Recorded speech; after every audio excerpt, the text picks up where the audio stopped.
So this is the I Am The Cavalry, B-Sides Las Vegas. Thanks to our sponsors, so our diamond sponsors, LastPass and Palo Alto, gold sponsors, Amazon, Invisium, PlexTrack, and all of our other sponsors, donors, volunteers that made today possible. And thank you for coming back and joining us in person. We're so happy to see your faces. Courtesy, please make sure that your cell phones are turned off into silent mode. This is being live streamed live. If there's questions online, you can put them in the chat. If you do have questions, there will be a microphone here. You may come up and ask your questions. There will be time at the end as well to ask your questions. And then just a friendly reminder about photos, making sure that you have permission before you take photos of anybody that's in that photo. So with that, I am going to pass it off to Ray and Adrien, and they're, just left my screen. They're not from the government, but they're here to help you help them. So thank you. Thank you very much. And if anybody for some reason wants to take my picture, you have my permission. Just, I want to speak to the people that are watching online. I'm assuming this is going to be recorded. Okay. So this webcast was recorded at 3:03 p.m. Pacific Standard Time. Things may have changed since that time, but I will still be giving my talk. That's from, if you ever listen to NPR on the radio, they do these timestamps. So we are not from the government. We are here to help you. This is my new best friend, Adrien Ogee, who's going to talk about the Cyber Peace Institute. But in the meantime, I'm going to tell you about the Michigan Cyber Civilian Corps. We're going to talk a little bit about civilian cyber defense in general. So I want to tell you a little bit of sort of who I am, why I'm interested in cybersecurity. I started my career in cybersecurity back when Al Gore invented the internet. I was in graduate school at Purdue in the early 80s, and the undergraduates went away. I think it was in 1982, the undergraduates went away in the summer, and when they came back, all of us graduate students had been playing with the 3270 terminals that had sprouted up all around campus, and we read thousands of pages of man pages and learned how to use Unix. So that's how long I've been around computers. I only used it as a tool. I wasn't in cybersecurity back then, because the kind of cybersecurity we practiced was making sure to lock your terminal before you went to the bathroom, because somebody was going to come back and put horrible ASCII art in your .profile, so next time you logged on, there would be, I mean, for as obscene as ASCII art can be, that would be on your terminal. So I got my graduate degree. I started working in industry for a company called Syntax. You probably haven't heard of it, but you've heard of the Sexual Revolution. They were the first marketer of oral contraceptives. And some of you may know the company that is now at their home address. Anybody know who is at 3401 Hillview Avenue in Palo Alto? It's now the home address of VMware.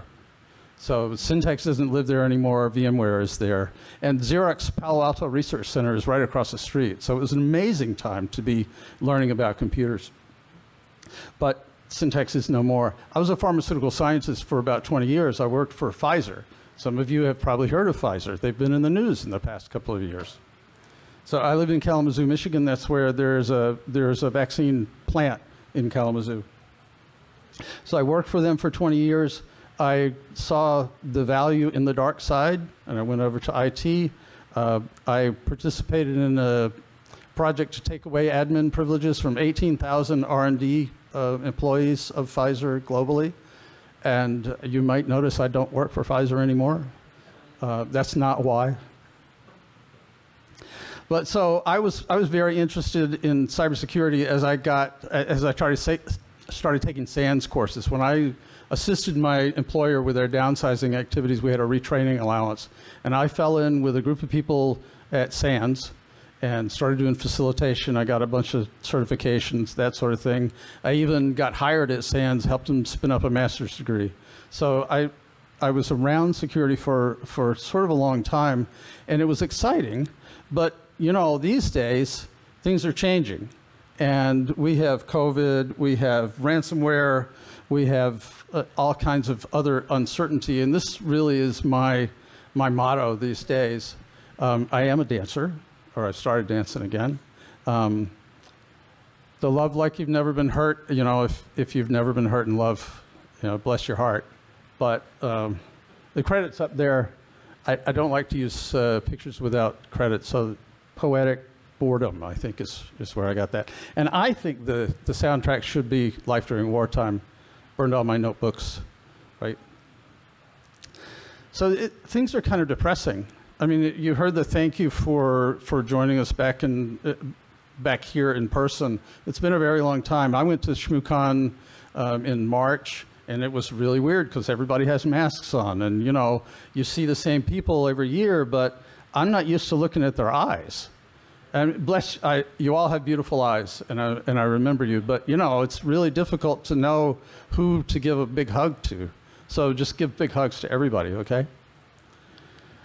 That actually is pretty good advice. So how do we, knowing that everything is going to hell in a handbasket, what are we going to do? And one of my personal heroes is Mr. Rogers. I think Mr. Rogers is a badass. Mr. Rogers figured out there was a need to be met, and he petitioned a large organization to make a change in their policy so that he could build a team to address that need. Some of you know the story. His thing was children, and he thought that TV was the way to minister to children, to communicate with them, but he established a program to help children specifically, and he had to get a large organization, the Presbyterian Church of the United States, to change their policies. I don't want to talk about religion or anything like that, but the fact is, you know, he's a pretty badass guy for being Mr. Rogers. I think the thing that we do in the MIC3, the Michigan Cyber Civilian Corps, is we help the helpers. We interoperate with the National Guard, law enforcement, other people, cyber defenders. We also do some training. We train the trainers, and the bottom line message here, something that I have learned in the past couple of years, or, you know, I knew this, but it's been brought home, is that feelings drive behavior. I would love to think that, I have a PhD in engineering, okay? I think about things very logically. I'm sure all of us in this room think we do, but the fact is that feelings drive behavior. We're not as rational as we think. So we do still have to use rational facts, all that sort of thing, but remember, as we approach people, the feelings matter a lot. So, there's a problem.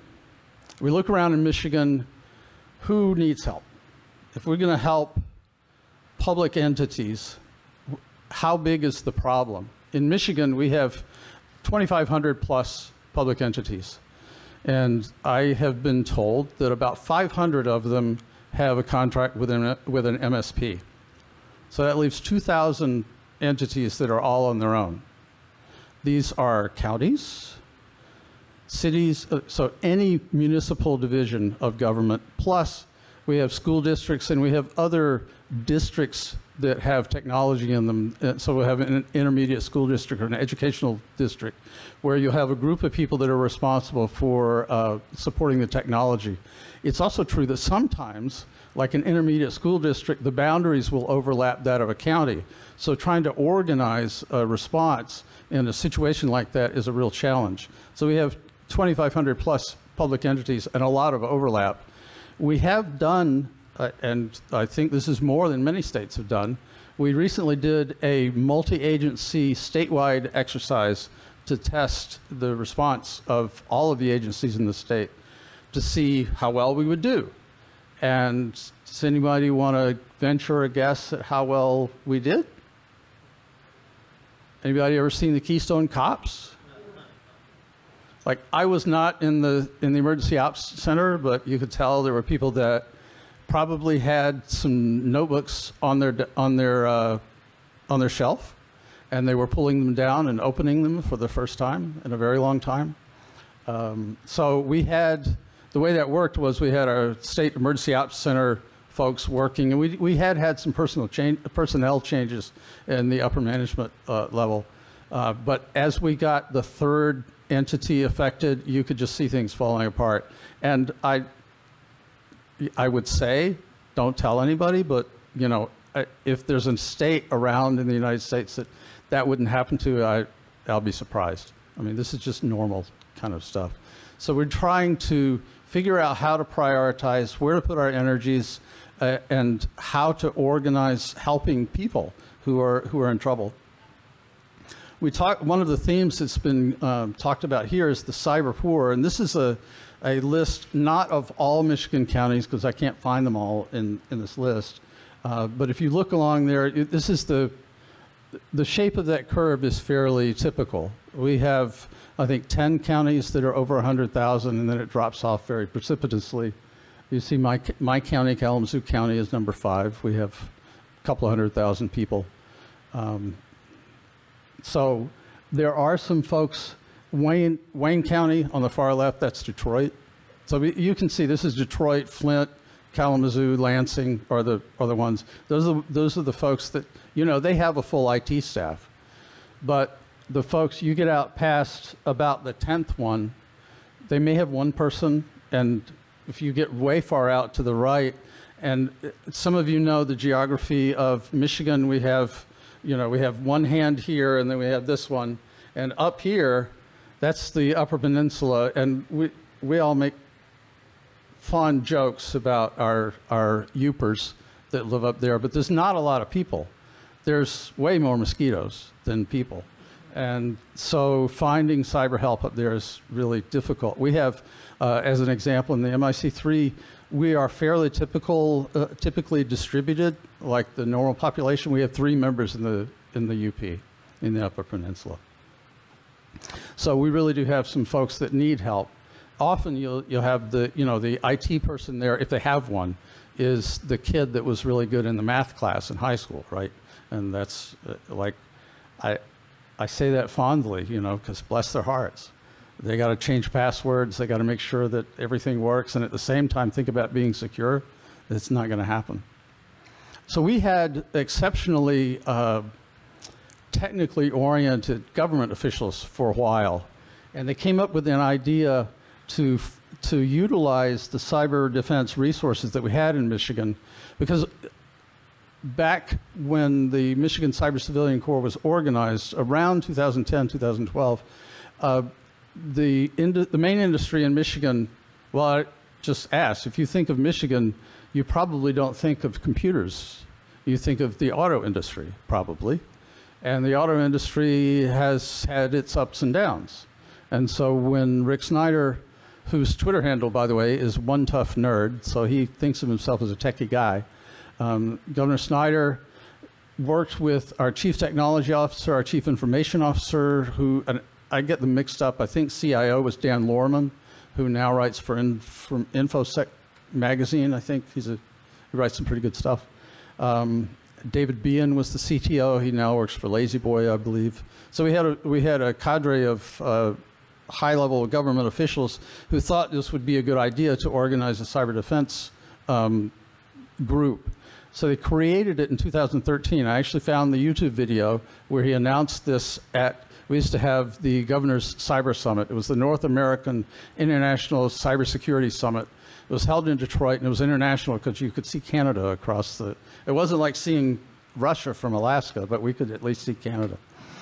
So he announced that we would form this group of volunteers, and it was in collaboration with something called the Merit Networks. Merit is a nonprofit in the United States that were one of the first participants in creating the internet and distributing the internet across the United States. And I'm pretty sure when I went to Purdue in graduate school, Merit was providing our internet service. I don't know that for sure, but they've been around for forever. And they had hired a guy named Joe Adams from the National Defense University to come to Michigan, move back to Michigan, and start their cyber range. And this, there are people that have cyber ranges these days. And the idea is to use the cyber ranges for training people. So they had the idea that they would take the cyber defense level of expertise that we have in Michigan and use the cyber range to provide training to those folks. And then they'd be able to use those people to respond in the event of a governor-declared cyber emergency. Governor-declared cyber emergency. In Michigan, we have a cyber disruption response plan that lists 5 levels of activation. The last level is when the governor declares a state of cyber emergency. And the conditions for that are that life and limb are at stake, like people might die. And around this time, we were talking about 2013, it took them actually a few years to get that started. So I don't know if you remember, around 2007, I think, the Department of Energy got an electric generator, took it to Idaho and blew it up using packets. And that caused a lot of consternation, got a lot of publicity. And people, it was not that long, I don't remember which happened first, but there was the squirrel that took out the northeastern seaboard. So we knew about the fragility of the electrical grid. So the idea was, the fear that we articulated as members was, okay, so a nation state takes out 2 power plants in the Upper Peninsula, that's the one up here, where it gets really cold, and people are going to die. Okay, cool. We are the Michigan Cyber Civilian Corps. We're going to respond to this. Now imagine, so you're a normal cyber defense person, and you get a call that a power plant has gone down, and you have to go help. Like, what are you going to do? I don't know this for sure. We never really went through a tabletop exercise on this, but it seemed to me that what we would mostly be doing would be handing out water bottles and, making sure medical care got to where it needed to be and that sort of thing. It wouldn't do, the thing you really need at that point is not people looking at packets. And anyway, you're probably not going to have a bunch of people you've never seen before come look on your network. As a member of the MIC3, I joined in 2015, I think, 2014, 2015. It was after I left SANS. They got accreditation for their master's degree, and they didn't need as many people as they had. And so I assisted them with their downsizing activities and volunteered to work for this group. The members were fairly frustrated because we didn't know what we were supposed to be doing. And we agitated. We got really lucky. One of our members got seconded to the state to be the chief information security officer, and he got a budget. So the next year we had SANS training. So if you want a hint on how you can make this happen, it's offer something valuable. And somehow that RFP never got out of the procurement system. I have no idea how procurement works at the state, but somebody did something. We got some SANS training.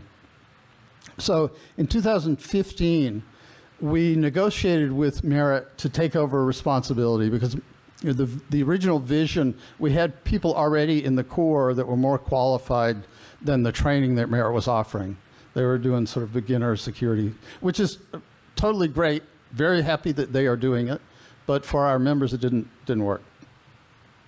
So the state assumed responsibility. We gave, for those of you that are familiar with SANS training, we did Security 504, which is sort of the entry-level ethical hacking course. It also teaches you an incident response framework.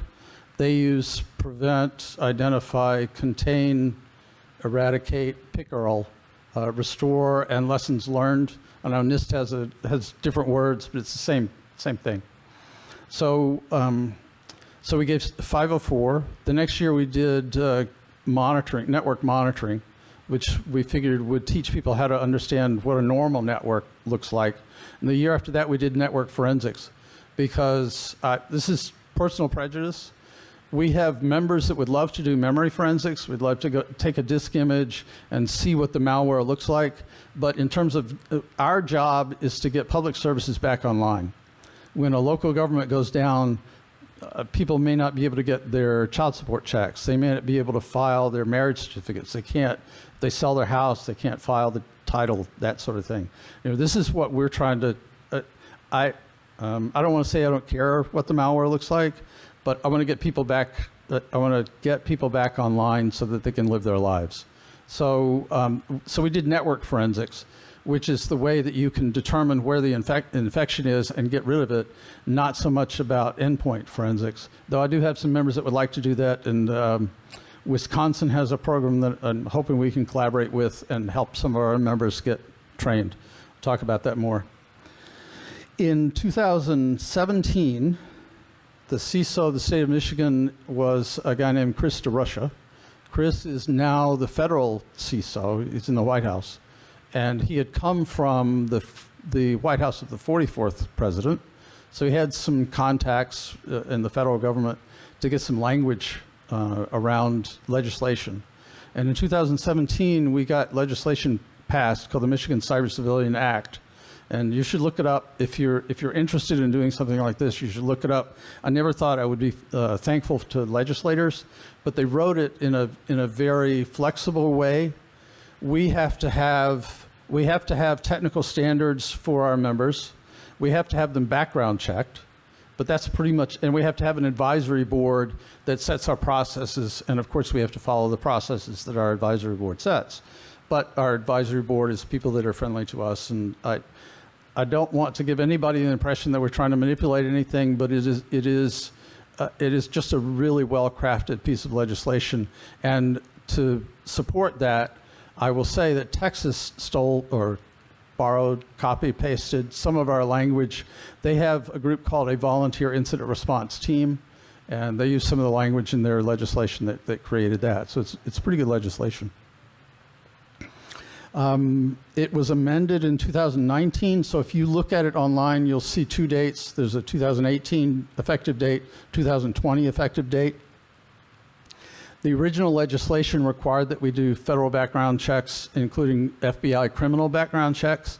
And just as a heads up, an FBI criminal background check will flag youthful offender stuff. So if you were 13 and you pled guilty because, and were assured that the record would be expunged. Expunged doesn't mean it goes away for forever. So we have it, the way our situation works, we have the state police review whatever comes up, and they get to say whether somebody passes their background check or not. I don't know what would flag somebody failing their background check, and I don't want to know because I don't want to have that conversation. But it happens that when the first legislation got signed, when the chief executive signs a bill, they like to have a photo op. So we wanted to have some of our members come sit behind Governor Snyder while he signed the legislation, and it was short notice. And the only person we could get was one guy who had been with the organization since merit. So he was there, and there were a bunch of secretaries. If you look at the photo op, it's not really people with the MIC3, don't tell anybody. So we had one member there, and you can see what's coming. This is a member who, when he was young, was involved in something. He keeps trying to tell me about it. I don't want to know. But he couldn't be a member. So it's the thing that happened in 2019 is Brett's amendment. So Brett can now be an advisor. He can't go out and type in the keyboard, but he can give advice, he can know things. So I'm very proud that we were able to make that happen for him. And we try and take care of our members. I talk to our members for about an hour a couple of times a year. I make a point to do that, to help understand their needs. So we went through all the logistics to make that happen, the benefits. We are now, the MIC3 is now included officially in the state cyber response plan and exercises of the plan, that multi-agency tabletop. I was a participant. We didn't have members participate because we kind of knew we wouldn't be doing much response, but we were officially included now. The members receive regular training and professional development. I sometimes say that the reason you want to form a community like this is so that you'll have somebody to laugh at your jokes. If who else are you going to tell that you got a UDP joke, but they might not get it, right? People in this room, well, yeah, okay, maybe we won't tell that one again. But I mean, like I said, feelings drive behavior. And if you can make people feel comfortable, they know they can pick up the phone and talk to somebody and check something out, it makes them feel a lot more comfortable. We also have had, I told you I talked to my members. Over 80% of my members have changed jobs in the past year. And a lot of that is because they know people, right? They get a clue about a job that's being posted. We're trying to get involved in K through 12. It is more difficult to corrupt the youth than it should be, but I'm working on it. My 12-year-old neighbor is watching my dog this time, and I left all my lock-picking stuff out, and Deviant's book, and a link to a YouTube video about picking locks. So, we're trying to do this. We're also going to go out. We have a grant from DHS to work with a marketing company in Michigan to put together some stuff for election security. And I'm hoping some of my members are going to be able to go out and sit with clerks as they present this information. So basically to provide some competence and be another person to stand up like they know something. There's a fair amount of value you can provide just by doing that, I think. So we have, members have to have 2 years of experience. They have to have a certificate, a certification, and I'm not going to argue about certifications, okay? I have many, so I know what they're worth. You don't have to convince me. We do ask them to go to their employer to get support for 10 days of participation. That counts training. And we're going to see how well that works. We have a face-to-face exercise coming up on August 26th, which is our first face-to-face in a couple of years. So I'm hoping people will wake up. We have not done SANS training in a while. We're using a company called Rangeforce, which I like a lot. I'll be happy to talk to you. I don't get anything from them. I don't get anything from anybody. I'm a public servant. The application process, I'll go through this fairly quickly. The member applies at our website. You have to give us your name and address, and now you have to register with the statewide identification system, which is called My Login. Everything in Michigan starts with MI, because Michigan, and it's pronounced My, so you may think in your state you have stuff, it's all My stuff. So you fill out, you give us your name, address, you get a My Login, and you give us your personal information, no credit cards. Then you take tests. We have 4 tests, which I'll admit need to be changed. They haven't changed in too long. We have beginning and advanced incident response and forensics. There's an initial test that's pretty much ports and protocols, basic networking. So if you pass that one, you get access to the basic IR and basic forensics. If you pass the basic one of either of those, you get access to the advanced one. Okay? 5 tests total, you have to pass 4. And I have enough history that I know which one people are going to fail. We know which questions are bad. I just don't have a test writer to change the test. I'd love to go to something like maybe Security Plus and have somebody else administer this, but we are where we are. I should say that the Michigan Cyber Civilian Corps is at a point of minimum viable product. For those of you that are familiar with entrepreneurial stuff, it's good enough to show people. It's not perfect, totally got problems, and you're welcome to tell me what the problems are, but it's good enough to throw out there and let people get ideas from it. So you have to pass 4 of the 5 tests. If you do that, like, I don't care about your documentation if you can't pass the tests, with all due respect. If you pass the test, then you send me a resume. You have to fill out a volunteer agreement, which includes non-disclosure. The employer agreement, which is not a legally binding document. It's a piece of paper that you take into your manager and say, hey, I want to do this. The reason it's not legally binding is, well, that would be a pain. But General Motors, is as an example, is located in Michigan. And I have members that work for General Motors. General Motors legal counsel is never going to let their manager sign a document like this. So we just blow it off. If people don't show up for activities for a period of time, we can declare them inactive and they won't get access to training, that sort of thing. So it's not a perfect solution, but it works. And once we have all the mandatory documentation, then we do the background check, because we don't want to, for obvious reasons, costs money, that kind of thing. When we operate, this is how we operate. If somebody gets whacked, they call the state police. We are not law enforcement. So they call the state police, and the state police vets the call. Maybe there's no criminal element, or maybe there is. They do the evidence thing, but law enforcement, as you know, doesn't help people recover. So we have a very good working relationship. Michigan has, I don't know all the other states, Michigan has a really good cyber command department. The guy that runs it, First Lieutenant Jim Ellis, is always out of town going to other states talking about it. I love working with these guys because they're the ones that actually do their memory forensics, and they run IDAPRO and things like that. And they will come to our meetings and talk to our members occasionally so that, to whet their appetite, you know, because we are going to do that one day.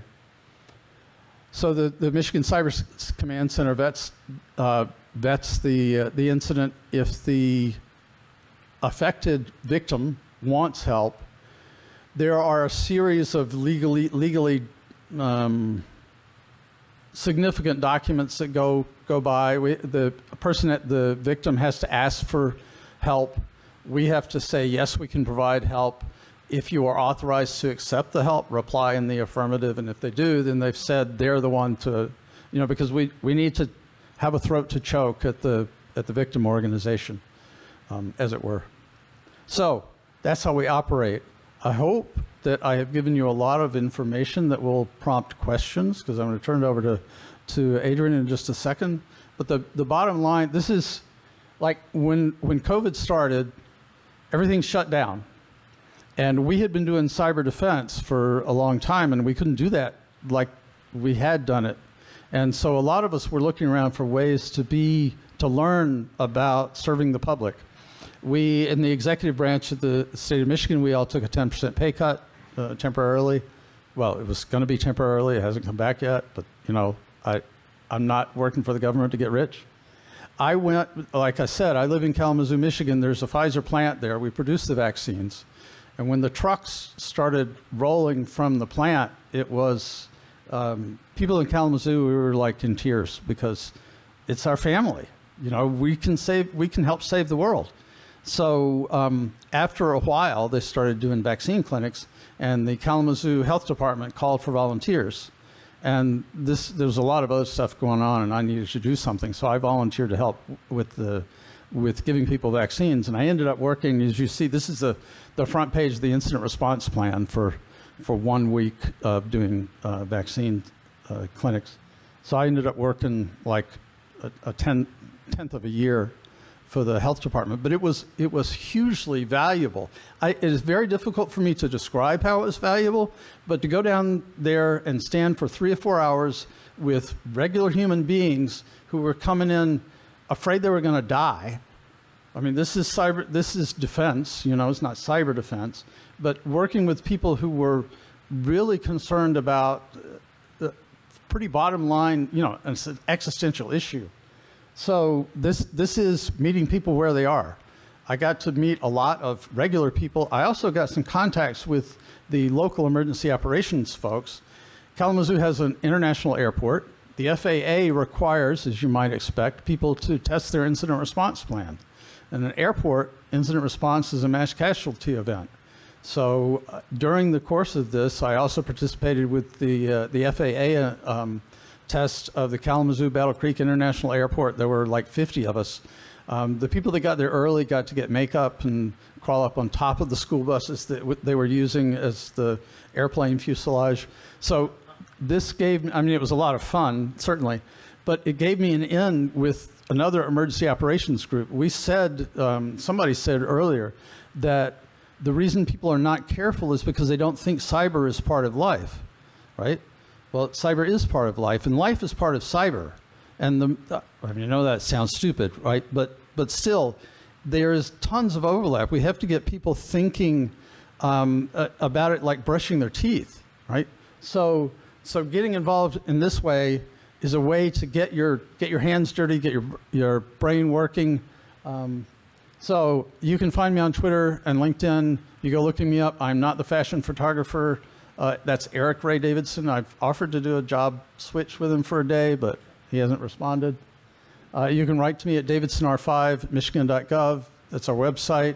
And if you are looking for something to do locally, your state doesn't have a program, and some states are a little slow. There are about a dozen states that are doing a program like this.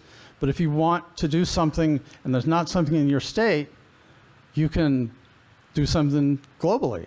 And Adrien Ogee is going to parlay with you about it.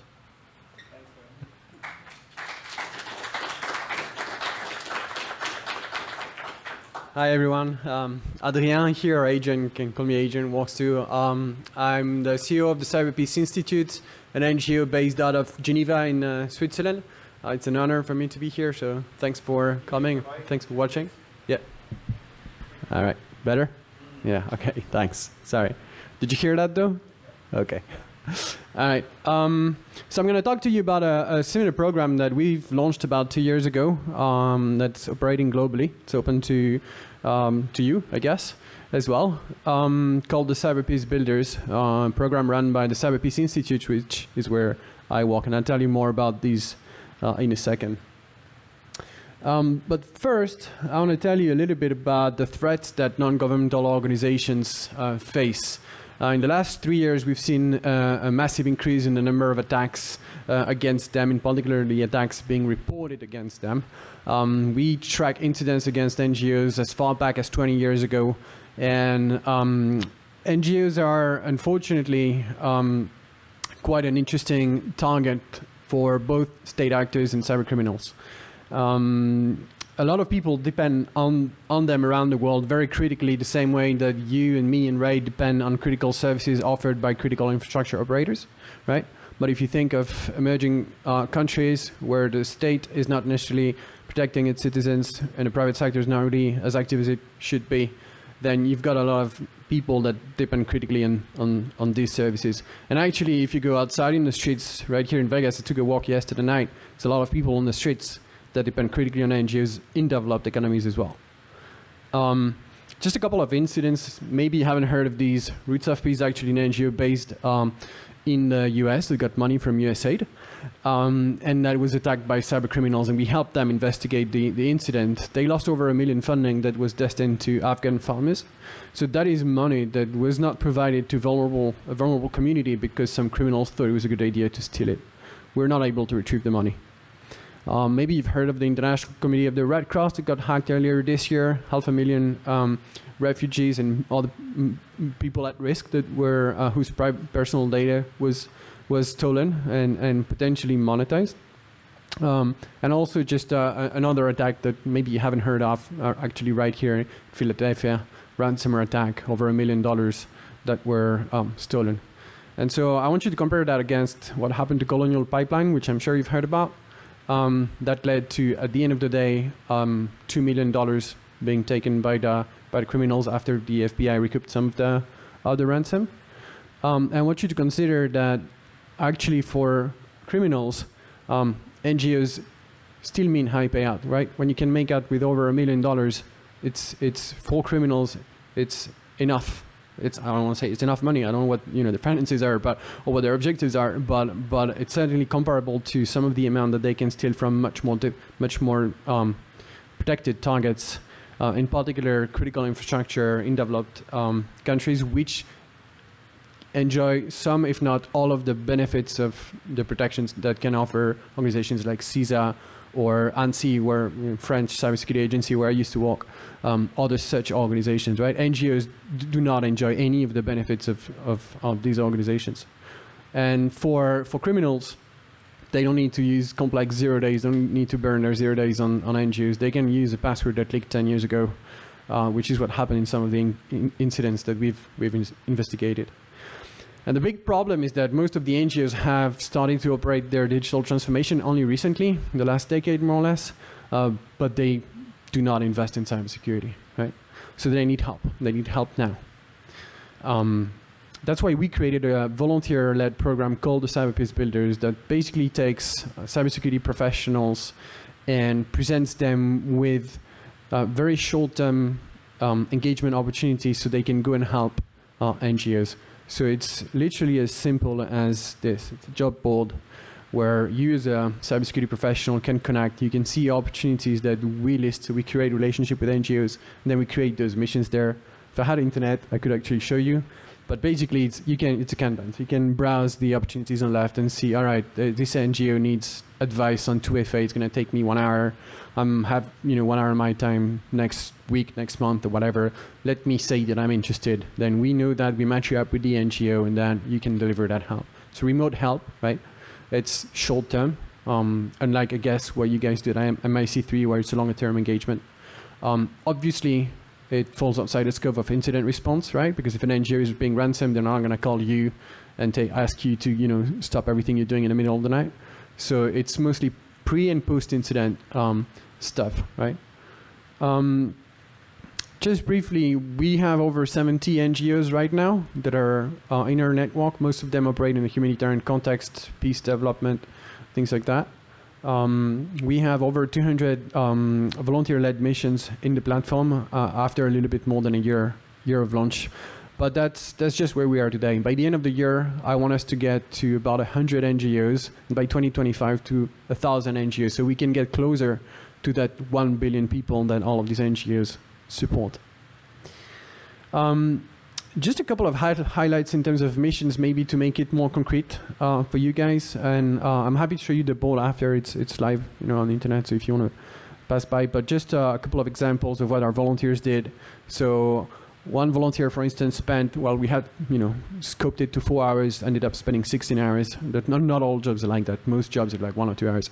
But doing a code review for an app developed by a Mexican NGO to help pregnant women in impoverished villages, to tell them, if you have this symptom, that symptom, this is what it means when they cannot consult doctors. So they were looking to secure that code before launching it. And so volunteers were able to do that.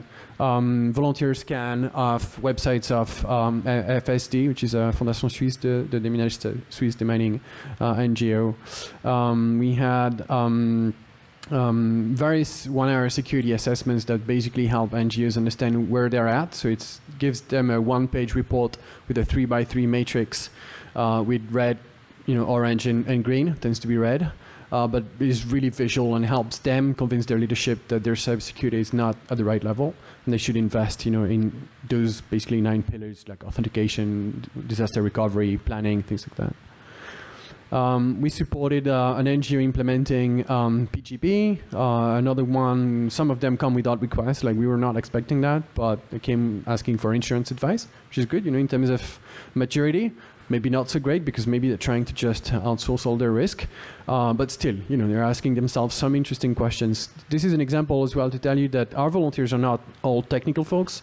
So we have people that are, yes, forensic investigators, that are incident responders, that are, people working in red teams and stuff. But we also have people that have a background in law, a background in data protection, even a background in communication. Like we have people who help NGOs with their crisis comms sometimes, or maybe can even design a poster to raise awareness on two-factor authentication or such things. So it's not just technical advice.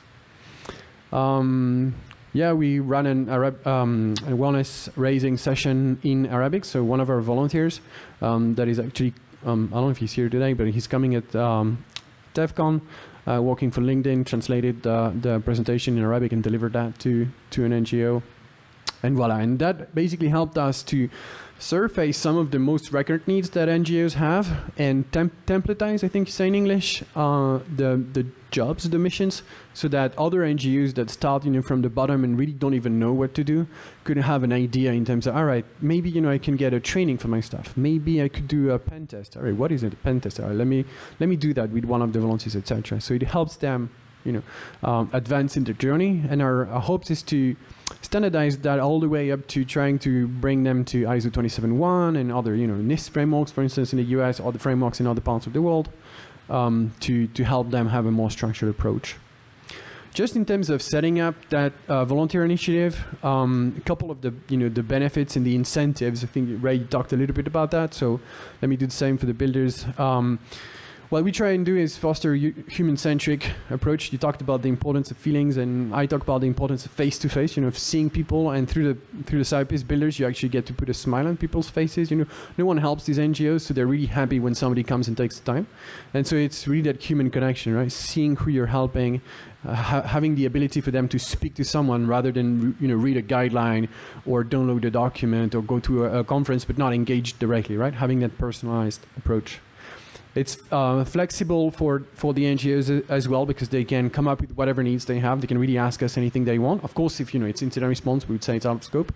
If it takes 100 hours, we'd tell them we cannot do that. But it's still flexible. They can ask what they want. Gives them access to industry grade expertise, right? All of our volunteers have jobs, right? So they come with that experience. Big incentive, right? Free, of course. And back to some of the points you mentioned, Ray, it's also the community approach. It allows cybersecurity staff or InfoSec staff in NGOs to know each other and to start helping each other and building a sense of a cybersecurity community within that humanitarian sector. I dropped some of the comments that folks have left in the surveys we do after every engagement. In terms of volunteer incentives, so for people like you who may want to join such a thing, of course it's a purpose-driven activity. So it's something that sometimes you don't get to do in your day job, and I think that most, and I hope all of us in the cybersecurity industry have this kind of innate sense of helping, of protecting, and sometimes cybersecurity jobs can stray a little bit away from that initial mission. And so volunteering, whether it's with Michigan, with your state at the international level, or through other initiatives, right? We're not the only one. Kind of appeals to that sense of purpose that many of us have. It's beneficiary facing, so you actually get to see the impact of what you do, what you provide in terms of advice. It's flexible as well, right? It adapts to your schedule. You don't have to do things when you cannot. Gives you mentoring opportunities or shadowing opportunities, because you can partner up with other volunteers and learn from them, learn their techniques. It's a good way as well to upskill, right? We provide a training, actually. I think you have it here on the right, where we give you some of the skills that you may need to enter into that kind of humanitarian context. So what is international, humanitarian action and humanitarian law? What is, give you a sense of victimology and trauma communication, a bit of diversity and inclusion in cybersecurity. So it's a course that we made specifically for cybersecurity professionals, but to introduce or develop some of the soft skills they may need for that volunteering opportunity, basically. And yeah, it's a good way to train as well, train more junior staff, which is something that companies in general are interested in. We work a lot with companies, so we try and do outreach directly at companies so that we can get access to volunteers from their cybersecurity workforce, which helps with recruiting rather than going one by one. We do both, but it helps. For companies, so in terms of incentives, it's obviously corporate social responsibility, the pledge 1%, and other such movements, stakeholderism, etc. It helps with talent retention. Back to the point I was making earlier on purpose, right? It helps because it helps align the values of the companies with that of the employees. It helps train the junior staff, right, through shadowing opportunities. It helps with soft skills developments, as I mentioned. Obviously, there's a visibility component associating the company's brand and name with that of the CyberPeace Institute. And there's, because we do run on donations, so if companies are willing to help, there's also, of course, fiscal advantages. Just a small thing that Ray didn't talk about, but maybe something could come up in the questions. It costs to run these initiatives. I have a full team that's behind me, and there's actually a bigger institute. So we're 30 people out of Geneva, working on 3 different pillars. This is one of our 3 pillars, right? Providing assistance. We then analyze all of the information that we gather so that we are able to influence these issues, go back to decision makers at United Nations level in the different capitals around the world and tell them, look, this is how people are suffering online. This is what we need to change, right? But this is to say that there's a cost to running all this, and it's not that simple. I think there's more information online about what it costs for other states, but it's roughly between $500,000 and $1 million US, I think, a year to run these initiatives. Yeah, so very briefly, if anyone is interested, come and talk to me. Just to tell you that if you would want to do something like this and you'd want to do it during your working hours, you're going to talk with your employer. So we actually have an agreement with employers. We do struggle with legal counsels, but we have been able to get some to join. And so once we get a corporate agreement signed, it's much easier for us to be able to get employees. And then what we're finding out is that it takes time to go through legal counsel. So we're also opening a route to for volunteers who want to join without necessarily having a legal counsel involved in their whole company, like signing off to this. But we need to be able to do some kind of verification. So we're leveraging background checks done by organizations that provide security certifications like ISA Square. So if you have such a certification and you went through such a background check, then you can sign a standalone agreement, send that to us, and then we would be able to bring you in. Okay, that's a new thing that we've started to do. So that's it. Those are some of the organizations that we've been partnering with, and I'll stop here. I have a bit of time for questions. Yeah, thank you. Thank you very much.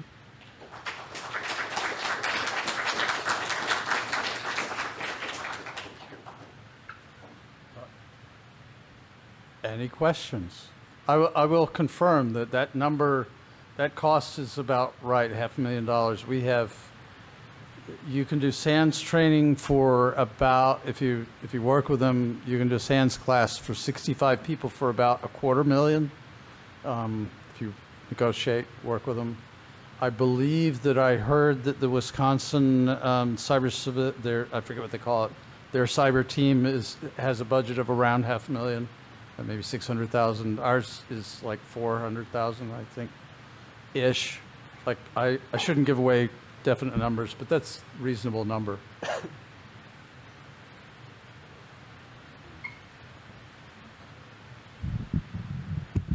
For Michigan, are you doing proactive engagements or only IR? And second part of the question, are you, in addition to assessing skills, are you in any way determining the ethics of the people that you're engaging with? So can you repeat the first question? Sure. Do you do proactive engagements where you help people like clean up things and do firewall audits and yeah? So the way it happened in Michigan was that when we perceived that there was a need, they prioritized the response part. As we started doing response, we obviously knew that, you know, we will get overwhelmed if we have to do a lot of this. We have to do proactive things. There is now a program. There used to be a program called CISO as a Service in Michigan. It ran for about a year and stopped. They resurrected that and expanded it to a program called Cyber Partners, which is a community of a lot of the people that work for the state and do cyber. And it's similar to the MIC3, only it is more proactive. We've got agreements with people to do assessments, CISA assessments, and that sort of thing. So the reactive component spawned the proactive component, and yes, we are doing that. But thank you both. If you're free, we'd love for the two of you to join our brainstorming session, which is moving, it's 1 hour from now, it's moving upstairs to the higher ground track. But one of the open-ended questions is, as the cavalry expands and evolves its mission, should we go down and across to the state or even county level with initiatives like yours, and or should we go globally?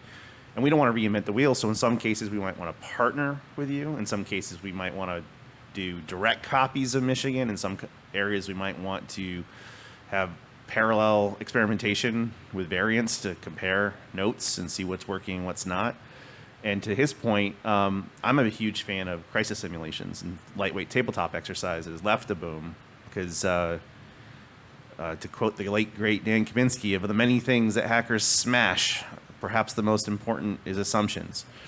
And I'd rather people figure out what to do in a fake crisis than a real one.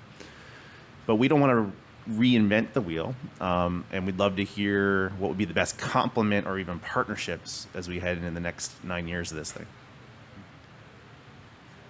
I think, Adrien, he told me the answer to that when we were walking in, and I just don't remember it, but he's going to answer that. Thanks, Ray. I do think that there's lots of synergies that can be found and must be found.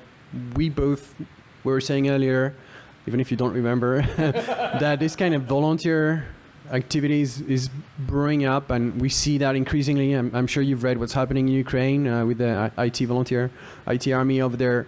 So there's this interest from people to give back, which is to me a sign that our industry is maturing, and that we're now in a position to give back where perhaps 10, 20, 30 years ago not everyone was. I know the Am The Cavalry has been there for a while, but it's not been the case in every other country. Civilian and military reserves are popping up in different parts of the world as well, and I do think that there's a way to unite all of that and to create some kind of a league or some kind of a network. If you think of B-Sides, even, you know, with B-Sides here, but there's also B-Sides in Brussels, there's B-Sides in Lisbon, there's B-Sides in Athens, and you need to have that kind of local element. Right? If you work with SLTTs, I don't think that you can get by with the agreements that we have, because there's just some protections that you're going to need, that the government's going to want. If you look at NGOs that basically have nothing else, it's an underserved market, they're a little bit more forgiving when it comes to certain legal protections, and you can do a lot more, right? So there will be differences, and there's still a need, I think, to connect locally, right? it's even in our approach, I didn't get into that, but we use regional advisors, people who know the region well, who are able to make connections that make sense, right? And I think that if you want things to last, you need to have this kind of, you need to know each other. So it's, I hate to use this word, but it's like this it's global and local at the same time.